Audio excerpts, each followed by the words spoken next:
लहान मुलांपासून मोठ्यांपर्यंत सर्वांना आवडणारा चॉकलेट केक बनवण्यासाठी मी घेतला आहे 1 कप मैदा.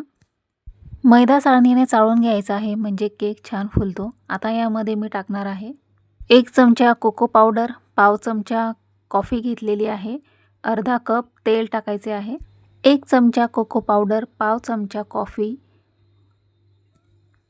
1 कप दूध घेतला आहे. दूध थोडे थोडे करून टाकायचे. पाव चमचा सोडा टाकला आहे, 1 चमचा बेकिंग सोडा, 1 कप पिठी साखर टाकून सर्व बॅटर व्यवस्थित मिक्स करून घेतलं. आता केक बेक करण्याच्या आधी याच्यामध्ये काही थेंब व्हॅनिला इसेन्स टाकून घेतला आणि पुन्हा बॅटर व्यवस्थित मिक्स करून घेतले. आता केक बेक करूया. यासाठी मी गॅसवर कढई ठेवली आहे. हार्ट शेपच्या आकारामध्ये केक टीन घेतला आणि त्याला बटर पेपर लावून घेतले आणि सर्व बॅटर त्याच्यामध्ये टाकून घेतले.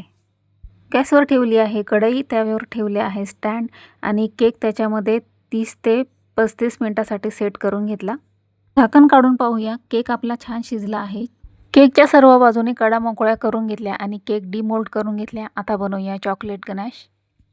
गनाश बनवण्यासाठी मी अर्धी वाटी पाणी घेतले आणि त्यामध्ये टाकले आहे चॉकलेट सिरपचे पूर्ण पॅक टाकून घेतले आणि घेतली आहे अर्धी वाटी फ्रेश क्रीम आणि त्यामध्ये मेल्टेड बटर टाकून घेतला आहे आणि 5 मिनिटं गरम करून घेतलं आणि आपला मस्त चॉकलेट गनाश इथे तयार झालेला आहे.